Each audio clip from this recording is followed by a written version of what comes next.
Those days, it's like if you don't go to college, you're finished. So I did one thing, and because of this, suddenly everybody thought I'm become some kind of an enemy. Then I made a deal with all the teachers.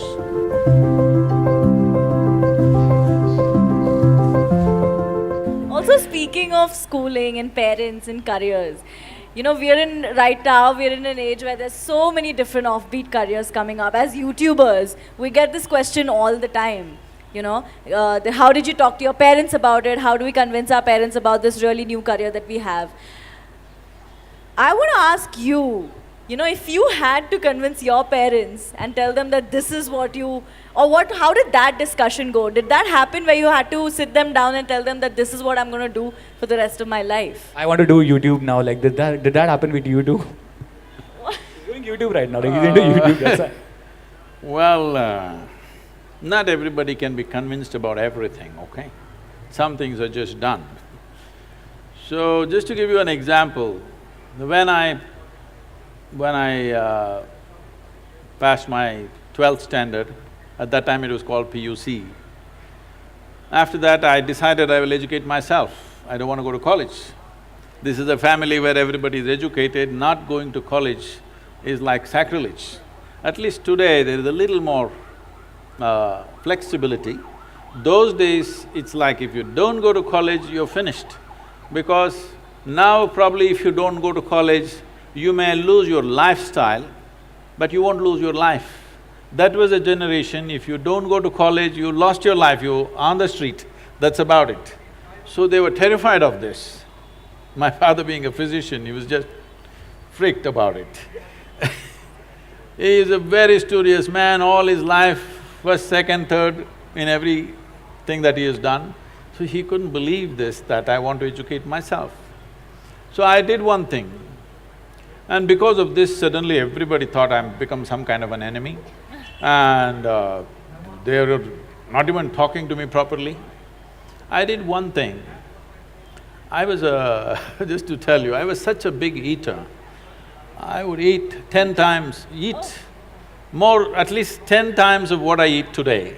But I never was putting on weight or anything because my level of physical activity was such. I could just run up a coconut tree, I was made like that. So I was every day cycling about 50, 60 kilometers, swimming in the Kaveri and going back like this, so eating this. I decided to go to the Mysore University library. Every day when they open at 9, I went, 8 in the evening they close.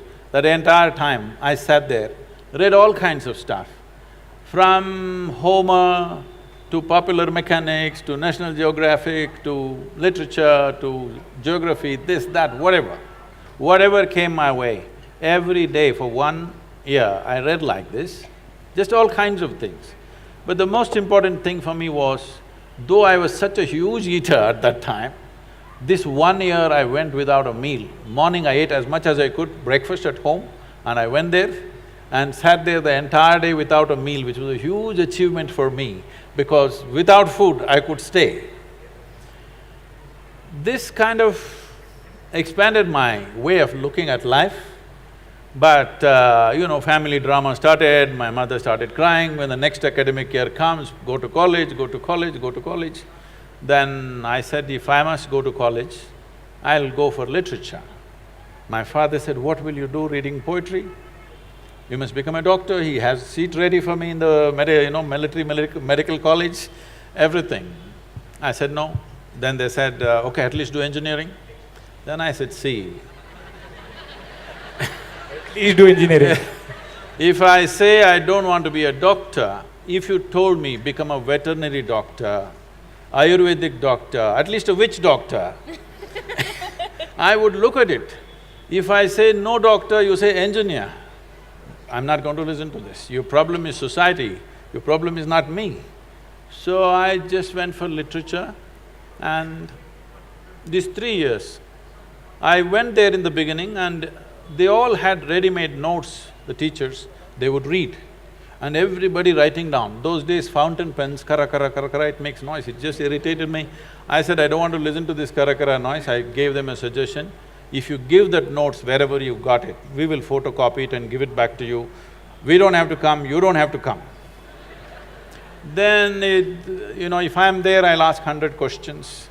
So they didn't like it, then I made a deal with all the teachers that they'll give me attendance. That was my only concern. So once a month I went to college just to check if they're keeping their part of the deal.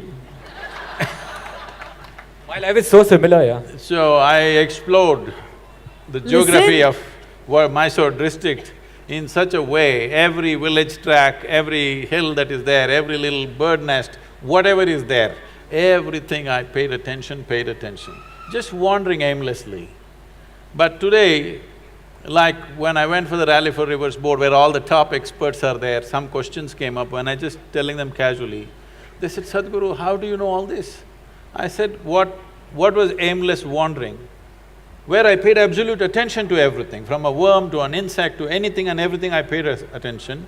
Now it's become formidable knowledge. I never intended to learn anything, I just paid attention because it was life. And this is all it takes. We have come here to live. There is no other damn purpose. Those of them who want to go to heaven can go today. Why are they postponing? If it's such a great place, I don't see why you should postpone it, isn't it so? This is very important for the youth. If anybody says there is a better place than this earth, it is a crime. It's because of that we have destroyed so many things here.